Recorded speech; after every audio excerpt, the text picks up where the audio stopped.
What's up, y'all? Thanks for stopping by the Search T channel. I'm Search T, and my rundown and thoughts on NXT for the 27th of July 2021. That is my video for tonight. And let's start with Ciampa and Thatcher in tag team action as they take on Pete Dunne and Oni Lorcan. As we know, when we see these four gentlemen in the ring, or even when you see one of these guys with another opponent, it's going to be physical. And it will get more physical as we see a returning Ridge Holland. He was in the behind the barricade, takes out Thatcher, and it ends up that Ciampa is distracted. He wasn't on his way to winning the match, it looked like, but a bitter end to Ciampa. And Dunne and Lorcan are victorious as Holland steps into the ring and destroys both Thatcher, throwing him against the ropes, leg first, and then he does a sick headbutt to Ciampa. So is this the beginning of an alliance between these three?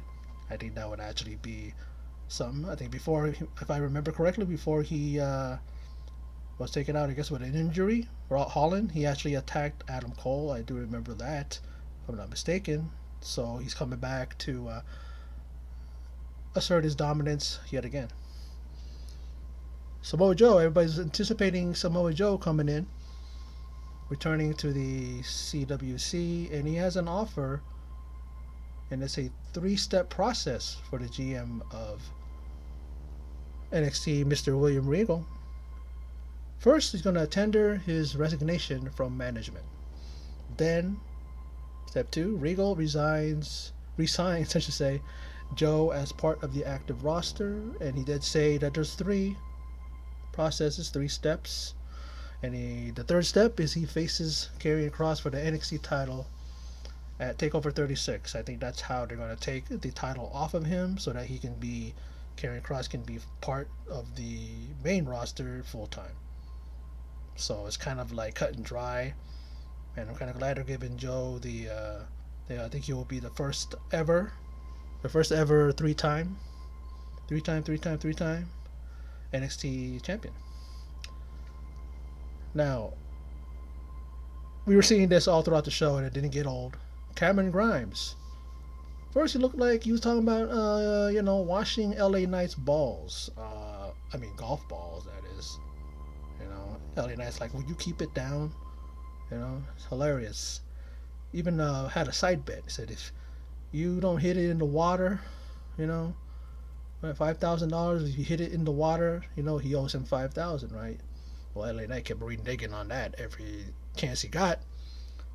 But that was a hilarious segment, and it's not the last one as the night goes on. Now, the NXT Breakout Tournament, I'm very interested. I think that there got some guys here. We got Odyssey Jones and this guy. What's his name? Who's that guy? The guy's name? Duke Hudson. He already has that, that air about him, the cockiness, the ego of a heel. He's even next to one of the guys who was best at it, and that is Wade Barrett. And it almost looks like these two could be brothers. These two could be a tag team. You know what I mean? Imagine Wade Barrett managing him if Wade Barrett ever stepped away from the commentator's desk. But like I said, whoever wins this tournament actually is going to get to choose the the championship he wants to challenge for. That's actually a good. At least it makes it better. The tournament, not just don't just have a tournament, someone wins it and then that's it. It's like they're doing that with the Dusty Cup and all that stuff. So it's a good thing. And in the end, Carmelo Hayes connects with a top rope leg drop on Briggs across the back of his neck. And he gets the pin and advances to face Duke Hudson, like I said earlier. And that's going to be a good match. This guy, his name Josh Briggs, big guy, 6'8". He also, for some reason, working on 205 Live when he's into the weight lift. The weight thing is 205 pounds, but I guess he's an attraction over there. I don't know why he doesn't fit the weight. I don't know what's going on, but maybe they're trying to branch out 205 Live. Maybe it's getting boring because all you guys is 205 and under. It gets kind of boring after a while. But it didn't really impress me here. You know, Carmelo Hayes may be the one that wins this. If not, I got my eye on Duke Hudson, I think. But there's still one more match. I forget the guy's names at this point, but one more match, and then we're going to be going to the semis. Now, get your ass to the back of the line, says Caden Carter to Frankie Monet, who looks to possibly go after the tag titles. They're not a well-oiled unit, according to Caden Carter and Case Catanzaro. It's like they're a well-oiled unit, and yeah, they are. Very good tag team. I don't want these guys to ever be sent to the main roster because they'll be split up. WWE likes to do that. They don't maintain a tag team. They'll break them up because they're smart. The main roster, Raw and SmackDown, they really know what they're doing. Yeah, sarcasm intended. But they say that to them, and Frankie Monet just says they're rude. She talks about how she's looking to, remake the Robert Stone brand from the ground up. Maybe she's going to add star power with her there. But I don't know, man. I don't know what's going on with her and Robert Stone. I don't think they're kind of done eye to eye. He's there still. We'll see what happens.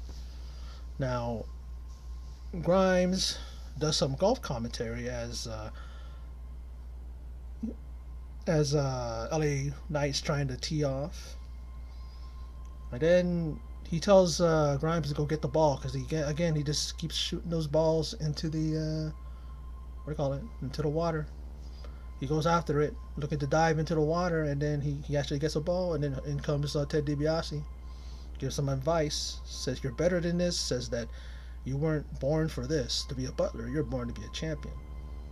So, I don't know, let's see what happens. Is DiBiase going to finally get him off of that butler duty, pay off, what's his name, LA Knight?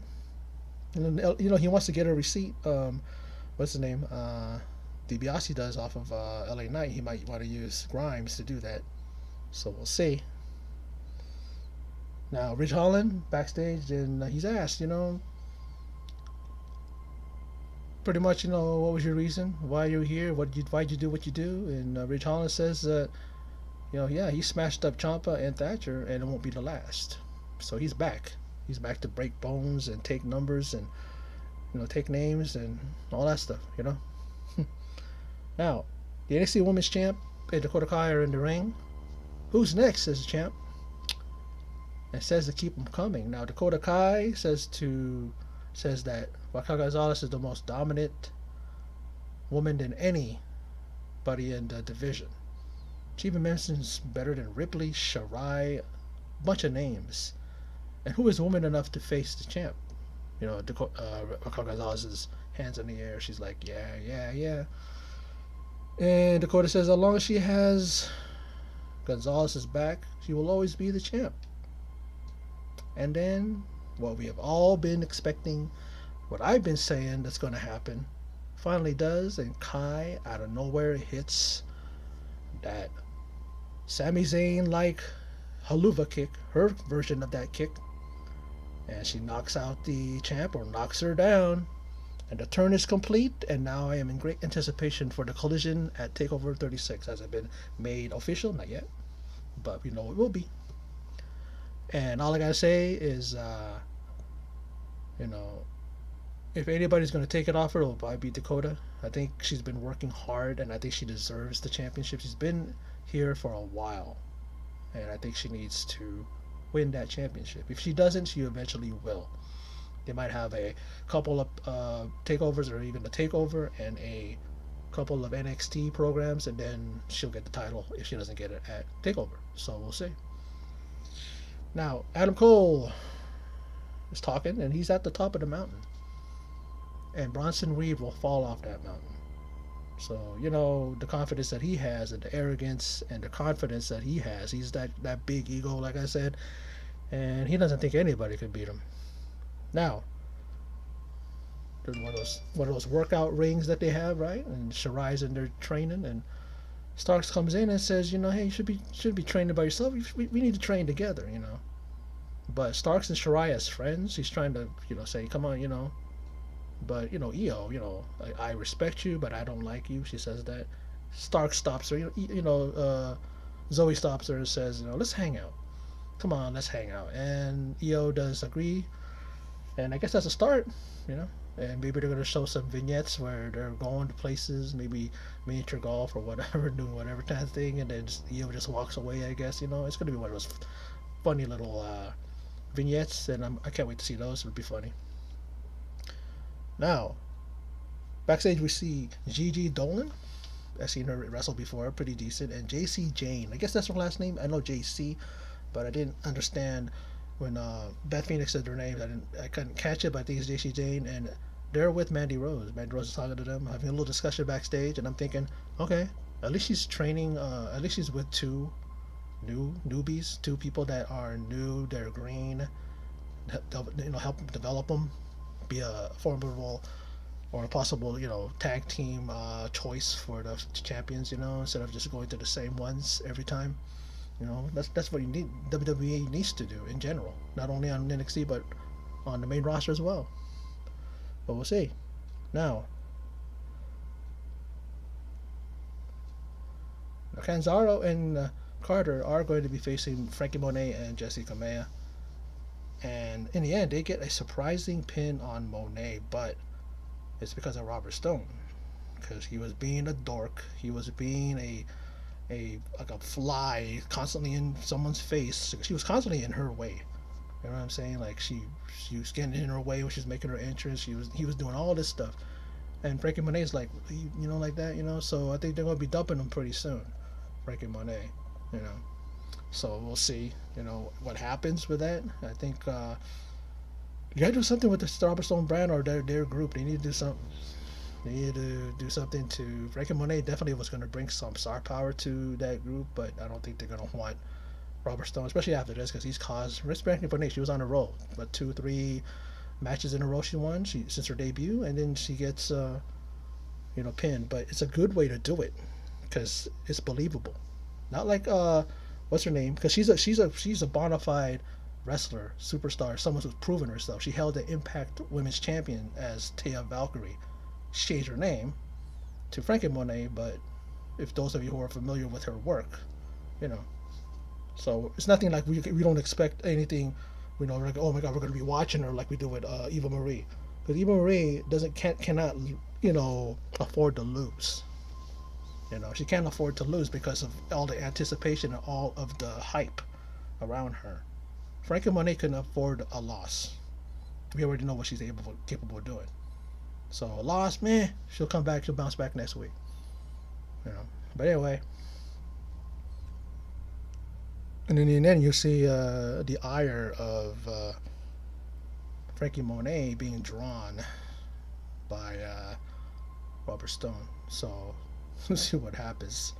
Now, Wade Barrett is interviewing Robert Stone brand, or no, Robert Stone brand, interviewing Hot Rod, because I always say Roddy, because Roddy, Roderick Strong, and he talks Diamond Mine, and even their plan of going after the Cruiserweight Championship, which rumors and news and things being said that's the focus of bringing Roderick Strong back, because they're going to have him go for Kushida and his championship. And Malcolm Bivens, he brought him back to NXT. The only guy that would receive a call from Roderick Strong, and is the money in a Bobby Fish Roderick Strong match. That's what's asked to him by Wade Barrett, and then we find out that it's on next week, and Roderick Strong says that when it's over, meaning when he pins him, he beats him, it's over.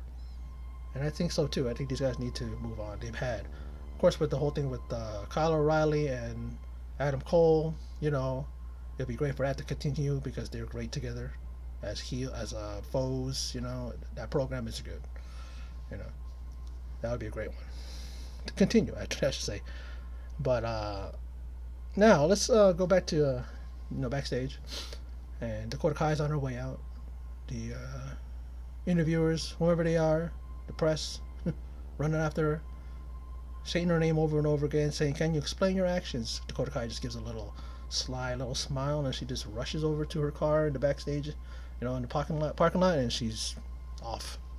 Doesn't want to have anything to eat. I'm pretty sure. I don't know. I don't disagree. I don't. I'm like, I don't blame her. Hey, get out of there, because if you get that, you know, that raving beast that's going to be on your back, that's being, Raquel Gonzalez. It's all 6 feet of her, powerhouse, all that, dominant, and she's gonna wring her little neck when she catches up to her. So I'm gonna see what happens next week. She'll get called out, I'm sure, for sure. Now, Imperium and Hit Row will go at it. Earlier, the Row talked in Spanish and I think German. I mean, Top Dollar was speaking something, but he and BFAB were speaking Spanish, and then I think Top Dollar flipped it. I think he was talking in Imperium's language. That's pretty impressive. But in the course of the match, which was a pretty decent match, it was a good match. I liked what I saw from all four men. It was Top Dollar and Ashante the Adonis versus Imperium.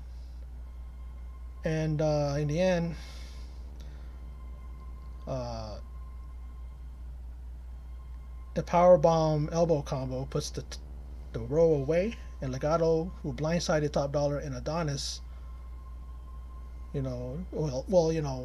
what happens is that they attacked Adonis and Top Dollar, and then they left them for the picking, especially left Adonis for the picking, and he gets attacked.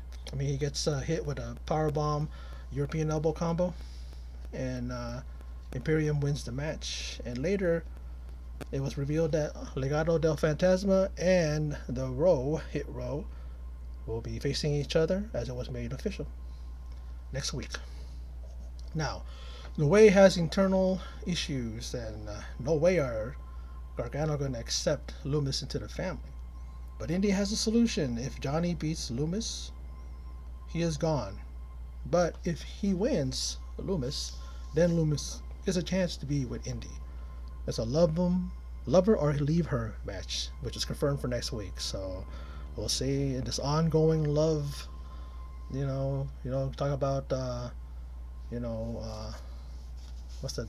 Romeo and Juliet, and all those things, right? All those type of love stories. It's a continuation of Index. I wonder if Beth Phoenix came up with that Index, them two. But she's all for it. You know how much she seems to be someone who's a sucker for a love story, and she loves this story, and there's a lot of us do. I do too. So we'll see what happens with that match. That's going to be. I'll be rooting for Loomis, but I always do anyway. So we'll see. Now, the Grizzled Young Vets are in another vignette with, they're the ones included now in this another vignette with Cameron Grimes and, LA Knight. And the Grizzled Young Veterans are looking to play through, but Grimes accepts a bet and sinks a hole-in-one after he goes to swing the golf club, and he low blows LA Knight, and then when he follows through, he hits him on the head and knocks him down, and he's able to get a hole-in-one. And the thing was, what the Grizzled Young Vets did, they said that double, just take $10,000, or if you sink it, if you sink it in the water, I guess they win it. But if you sink the hole-in-one, then they gotta give him you gotta give Grimes and LA Knight the 10,000 or 20,000. What was it? Double? They said double. I think it was 10,000 at first, so I guess it was 20,000, right? And he does. He has a golden ball. That's Grimes. I guess it was given to him by maybe the $1 Million Man, maybe. There's something magic in that golf ball, maybe. And you got the hole-in-one. And then LA Knight comes to, and then Grimes is pointing at them that they did it, that they're the ones that blowed him and hit him in the head. And so he's running off on them. He throws the damn golf club at him, and off goes Grizzly Young Veterans, on their golf cart, driving away. A lot of fun so far. All this stuff was great. I loved it, NXT tonight. Now, let's go to the main event. That's Bronson Reed versus Adam Cole, two former North American champions going at it. And this match was very, very. It was a good match. I enjoyed it. I thought for what it was, and it was a way to just make Bronson Reed look a little more stronger, even though, how it turned out. That's pretty much you want to see how he goes with the main eventer with someone on the level of Adam Cole. Cole at one point, you know, hits a Panama Sunrise. Reed still kicks out, and I love how Bronson Reed sold it. He allowed Adam Cole to hit that Panama Sunrise. It's so great when you see wrestlers put someone over on a move or something like that. Not be a jerk or an asshole. So that was great. Made it believable. Made it like Adam Cole, just was able to just connect with that. One of the best Panama Sunrise I've seen. Because it takes two to tango, as you say, even in wrestling, it takes two to tango. They got to make each other look good. Now, the tsunami, I thought he was going to hit it. He misses on Cole, and then Cole hits him with an enziguri, and then he hits the last shot, and he scores the victory. Now, Adam Cole, baby, he says that when he's on the damn ramp, and then who's behind him with a chair to congratulate him, if you will. Pretty much Kyle O'Reilly getting the last word, or may I say a chair shot, and then he has suplex. He removes the top part of the steps and hits that suplex that was done to Kyle O'Reilly a number of months back or a number of weeks back, right? And he does that to Adam Cole. He suplexes him onto the steel steps and takes him out. And Kyle O'Reilly stands tall. Even though Adam Cole was the one that got the victory, he looked like a loser tonight. But I just gotta say, NXT was a lot of fun. That's what you call an enjoyable 2 hours of wrestling. I like the promos. I like the backstage stuff. The wrestling action was great. These guys were wrestling like it was a pay-per-view, like it was a takeover. You know what I mean? So all I gotta say is that NXT was great. I enjoyed it. What else can I say? So for those of you who stopped by and checked out my video, I appreciate it. Thank you very much. And in closing, as always, take care.